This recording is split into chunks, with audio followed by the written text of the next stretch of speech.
Oke, selamat siang teman-teman. Alhamdulillah kita bisa bertemu di materi ketiga konvergensi media, Fakultas Ilmu Komunikasi, Program Studi Ilmu Komunikasi untuk kelas tahun ketiga. Baik, di materi ini kita akan membahas tentang perkembangan media, yaitu konvergensi, artinya penyatuan ya. Sebelum kita mulai, marilah kita mengucapkan Bismillah terlebih dahulu. Bismillahirrahmanirrahim. Baik, bersama saya, dosen teman-teman, Adi Putranto, peserta Wijaya Tunggali. Kita mulai ya. Ya, kita mengawali dengan apa itu konvergensi media. Jadi, apa yang kalian tahu tentang sosial konvergensi media? Soal ya, sosial. Soal konvergensi media. Jadi, sebagian besar orang mengartikan bahwa konvergensi media sebagai proses penggabungan, ya, penggabungan media sebagian besar. Nah, ternyata lebih dalam lagi ketika kita ulik bahwa penggabungan yang dimaksud adalah tim editorial yang saat ini sedang populer di kalangan perusahaan media sebagai cara untuk beradaptasi dengan tantangan lingkungan digital. Jadi, banyak buku yang mengatakan bahwa ketika teman-teman tidak beradaptasi dengan lingkungan baru dalam konteks ini dan lingkungan digital, maka akan mati, ya. Oleh karena itu, keyword dari konvergensi media adalah bagaimana media itu terus berevolusi dan kelangsungan dari media massa konvensional ke media digital, tentu perubahan paradigma dan tantangan terjadi di sana. Oleh karenanya adanya penggabungan tim editorial agar menciptakan tingkat produktivitas sumber daya manusia dan material media lebih tinggi. Nah, jadi konsepnya adalah satu, kita harus melihat konvergensi media sebagai produk, sebagai sistem, dan sebagai proses. Nah, ini ternyata urutannya bersifat kronologi. Jadi, kita harus melihat media itu sebagai produk terlebih dahulu, kemudian kita melihatnya sebagai sebuah sistem yang berjalan, dan setelah sistem itu berjalan, kita melihatnya sebagai sebuah proses. Nah, lebih lanjut, yang pertama, konvergensi sebagai produk erat kaitannya dengan teknologi. Jadi bahkan konvergensi dalam multimedia seringkali dianggap sama. Jadi istilah konvergensi dan multimedia itu sama. Menggabungkan antara media audio, visual, dan juga tulisan menjadi multimedia. Nah, The Solar Pool sebelum internet muncul bilang bahwa konvergensi media adalah mengaburkan batas antar media, di mana sarana fisik media seperti kabel atau gelombang udara dapat menghasilkan sebuah produk layanan yang di masa lalu semua itu disediakan secara terpisah. Jadi dulu kan kalau konvensional kan terpisah teman-teman. Tulisan sendiri, kemudian audio sendiri, visual sendiri. Nah, itu sebelum internet muncul. Ketika internet muncul, media online berjamur, maka dia menjadi konvergensi. Sebutan dulu apa? Divergensi media. Jadi kita melihatnya sebagai sebuah produk yang terus berevolusi dan berkembang. Nah, seperti yang saya bilang tadi bahwa setelah munculnya internet, konsep konvergensi media ini menjadi meluas ke website.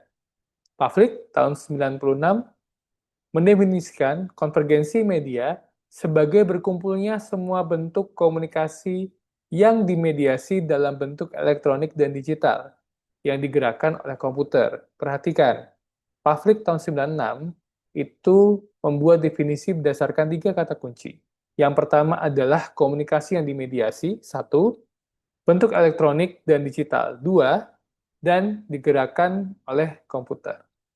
Berarti teman-teman, dari sudut pandang tersebut bahwa konvergensi itu kemudian menyiratkan hilangnya batas tradisional antar sektor-sektor media dan pertemuan antara platform media di mana akan muncul konten dan aplikasi yang baru. Sehingga ketika komunikasi sudah dimediasi dan dia berbentuk elektronik dan digital serta digerakkan oleh komputer, maka konten dan aplikasi baru akan terus bermunculan seiring munculnya juga batas atau hilangnya batas tradisional antar sektor-sektor media.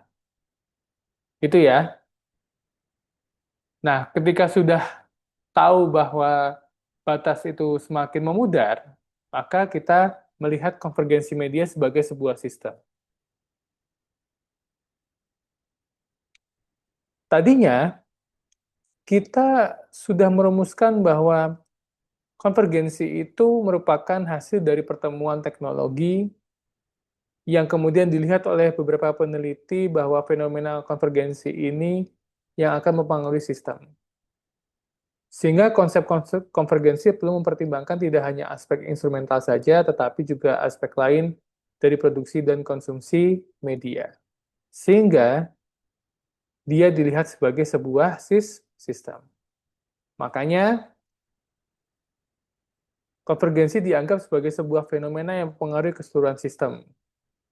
Namun terdapat beberapa pandangan berbeda dari beberapa ahli bahwa bidang atau area yang terlibat dalam fenomena konvergensi media ini dipisah menjadi dua ya. Kalau menurut bahasannya Singer tahun 2004 bahwa konvergensi media itu mengacu pada kombinasi teknologi, produk, staf, dan geografi di antara provinsi-provinsi media cetak, televisi, dan media online, dan berpusat pada perubahan struktur aktivitas redaksional, praktik, jurnalis, dan konten. Sehingga dia membahas bahwa ini sebuah sistem yang berjalan ketika semua dikombinasikan antar produk, staff, dan letak geografis antar provinsi-provinsi yang memiliki media cetak, televisi, dan media online, dan berpusat pada perubahan struktur aktivitas. Bisa jadi dia terefisiensi, bisa jadi dia kemudian bekerjanya secara general, simultan, dan paralel, bisa seperti itu. Sedangkan Gordon, konvergensi diartikan kalau sebuah sistem itu dia melihatnya dari 5 jenis. Konvergensi taktis, konvergensi struktural, konvergensi pengumpulan informasi, konvergensi naratif, dan konvergensi kepemilikan. Sehingga sebuah sistem itu dia seperti gurita begitu teman-teman. Ya, kepemilikannya, taktisnya, strukturasinya, serta pengumpulan informasinya, dan naratifnya. Oleh karena itu, selain dua tadi, Dennis 2006 juga mempertimbangkan 5 bidang konvergensi media, yaitu dilihat dari sistem ya, konteksnya. Yang pertama adalah teknologi, regulasi masalah, bisnis, isi, dan sumber daya manusia. Itu jika dilihat dari konvergensi media sebagai sebuah sistem. Nah, bagaimana dengan kronologis yang ketiga, yaitu konvergensi media sebagai proses? Konvergensi media yang dapat diasumsikan mempengaruhi keseluruhan sistem juga merupakan proses longitudinal yang terdiri dari berbagai tahapan yang puncaknya pada integrasi ruang redaksi. Ada figur di situ, the conference continuum model, jadi dari cross promotion, cloning, co-opetition, content sharing, dan convergence. Jadi kita bahas satu-satu ya, bulatan-bulatan itu. Jadi kalau dilihat dia kedua arah panah yang saling bersinggungan dan satu dan lainnya terkait atau berantai. Yang pertama adalah cross promotion. Jadi media yang berkonvergensi secara proses tentunya saling kerjasama untuk mempromosikan dan memperkenalkan konten media satu sama lain. Kerjasama dalam bentuk iklan, audio, video, teks, dan elemen visual lainnya. Jika dilihat dari sebuah contoh, ketika kita melihat sebuah media, dia memberitakan satu topik, maka semua kanal media akan memberitakan potongan-potongan topik tersebut, yang sehingga saling silang promosinya. Makanya disebut sebagai cross promotion. Dari beberapa, misalnya dia ada beberapa paragraf, itu dipecah, kemudian disebar ke kanal-kanal media. Seperti itu. Yang kedua adalah cloning. Duplikasi dari konten satu media untuk dimuat media lainnya sebagaimana aslinya. Yang ketiga adalah competition. Media bermitra sekaligus bersaing pada saat yang sama. Wah, ini yang menarik. Kenapa? Kedua media yang terkonvergensi saling bekerjasama dengan promosi, tetapi produk berita tetap dilakukan masing-masing. Media satu grup, tapi newsroom-nya terpisah. Kita tahu ya, banyak grup di di Indonesia dan teman-teman juga bisa sudah menyebutkan apa saja. Nah, prinsipnya adalah ketika dia terkonvergensi, kita lihat tadi kronologisnya sebagai sebuah sistem, maka ketika sebagai proses, tetap ada value dari konten tersebut sebagai ciri khas dari media, namun dia satu grup dan newsroomnya berbeda. Kemudian content sharing, yaitu bagaimana konvergensi media sebagai proses ini melihat bahwa konten dari kedua media yang berlainan saling berbagi konten dengan bentuk konten tersebut dikemas ulang atau berbagi budget pendapatan. Kemudian full konvergensi, yaitu media yang berbeda saling bekerja sama secara penuh untuk semua lini bisnis mulai dari pengumpulan bahan, produksi, pemasaran, dan distribusi konten. Nah, contohnya ini, ya, contohnya ini. Salah satu the large integrated media company Indonesia, dia punya free to air TV, ya, TV yang bersiaran nasional, kemudian dia juga punya konten, produksi konten, lalu kemudian dia punya studio media, dan dia punya kanal media lain di other, yaitu tabloid, magazine, atau radio. Bahkan di Sindomedia, salah satunya adalah lokal TV network, jadi TV-TV lokal, gitu ya. Luar biasa. Nah, bagaimana kita memandang konvergensi media dalam sudut pandang jurnalisme atau point of view-nya dari jurnalisme? Kita sudah membahas bahwa pendekatan konvergensi media oleh beberapa ahli seperti melalui pendekatan bisnis, teknologi, platform, budaya, bahkan hukum atau aturan yang menyebabkan sulitnya mendefinisikan konsep dari konvergensi media itu sendiri. Jadi kompleksitas ini kemudian didasari dari beberapa poin. Poin yang pertama adalah polisemi, di mana penggunaan kata konvergensi dalam berbagai konteks berbeda, seperti konvergensi media, konvergensi dalam matematika, dan sebagainya. Jadi ada penggunaan kata konvergensi berbagai konteksnya itu sangat berbeda ya. Konteks hari ini tentang konvergensi media. Kemudian ada yang kedua, polimorfisme, yaitu konsep konferensi media yang bentuknya berbeda-beda dalam aplikasinya. Bahkan, ketika konvergensi ditafsirkan hanya sebagai integrasi tim editorial, cara untuk mencapai hal ini sangat bervariasi. Oleh karenanya, konsep konvergensi media itu bisa saja dilihat dari tim editorialnya, bisa saja sangat variatif di luar itu. Nah, yang ketiga adalah kompleksitasnya. Terdapat dari kesederhananya, konvergensi adalah fenomena yang kompleks karena implikasi mendalam yang dimilikinya terhadap teknologi, bisnis, dan dari segi isinya. Yang keempat adalah ketidakstabilan, sehingga diartikan bahwa konvergensi adalah proses yang berlangsung selama periode waktu tertentu. Oleh karena itu, studi konvergensi media tidak dapat dilakukan secara singkat, melainkan dengan studi longitudinal yang memakan waktu lebih lama.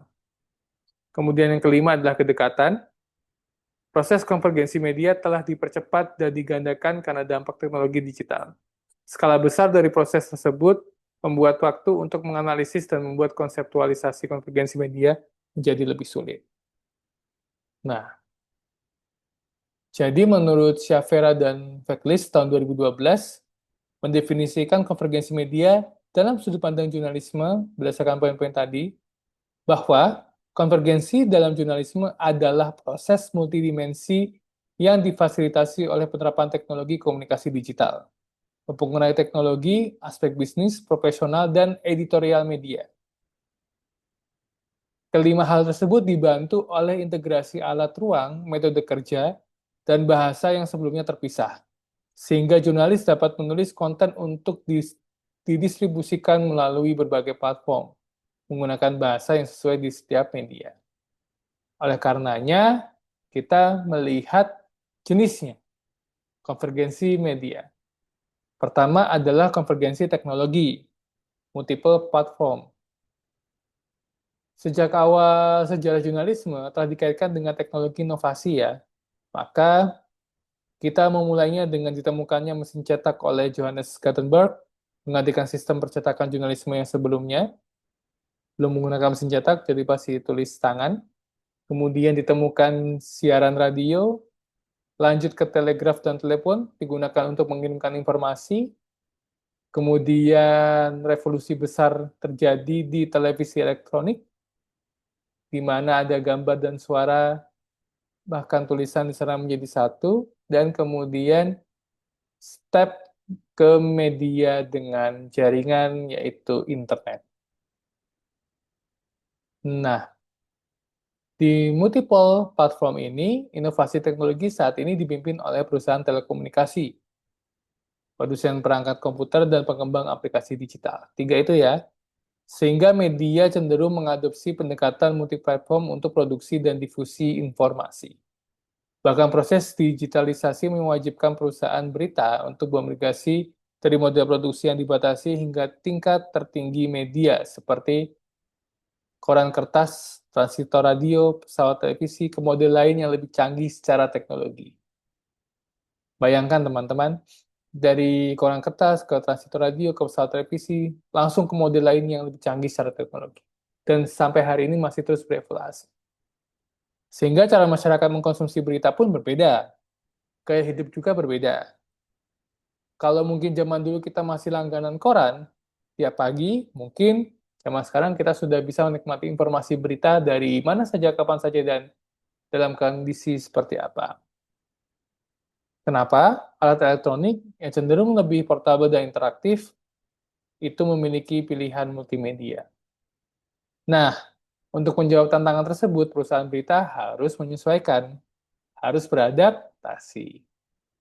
Sehingga, sistem multimedia memungkinkan untuk membuat dan mempublikasikan materi dalam format yang berbeda. Ya, jadi pada saat yang sama, lingkungan kerja pun berubah. Paradigma bekerja di media pun berubah.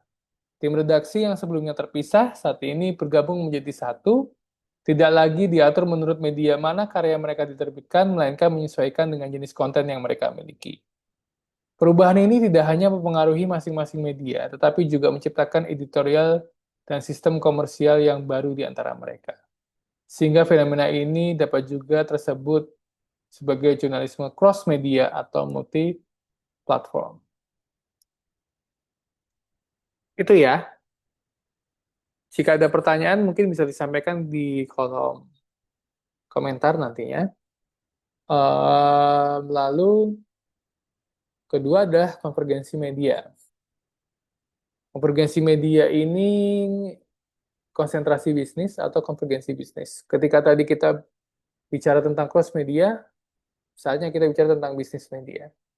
Proses konvergensi di teknologi telah memicu berbagai efek sekunder dalam jantung organisasi berita. Sehingga konvergensi bisnis ini diwujudkan melalui dua strategi pengembangan. Yang pertama adalah strategi sentrifugal, terdiri dari diversifikasi media. Ya, proses pengembangan horizontal dan vertikal secara simultan.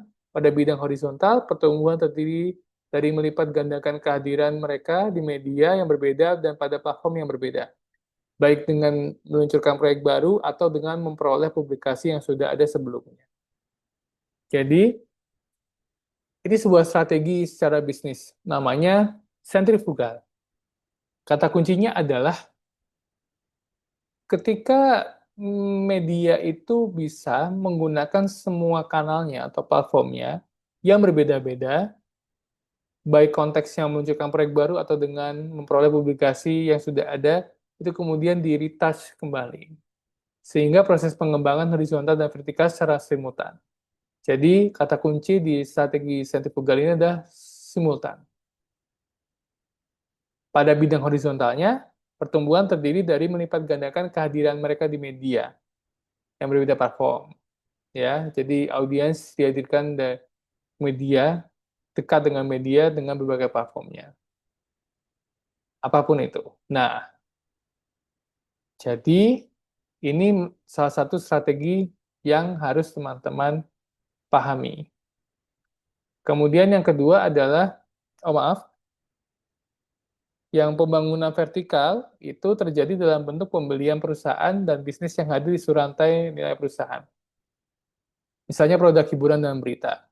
Saat ini bukanlah hal yang aneh ya teman-teman ya, bagi bisnis berita untuk memiliki saham di kantor berita. Produksi audiovisual, perusahaan distribusi, penyediaan digital, agensi media, penerbit, dan sebagainya. Di samping menjalankan fungsi-fungsi tradisional mereka. Jadi yang horizontal itu dia konsentrasi bisnisnya atau konsentrasi bisnisnya itu adalah em, melipat gandakan kehadiran mereka di media yang berbeda-beda, teman-teman. Itu horizontal. Sedangkan yang vertikal itu adalah boleh loh untuk membeli perusahaan sehingga dia menciptakan perusahaan yang besar seperti memonopoli atau media monopoli eh, atau monopoli media yang itu hal yang sangat wajar dan diatur di Indonesia regulasinya tentunya.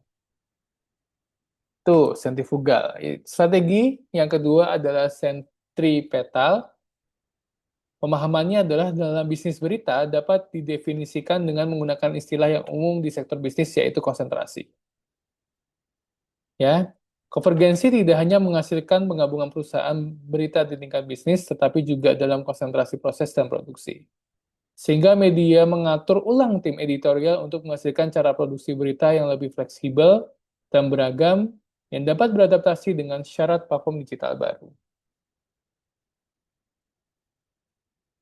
Nah,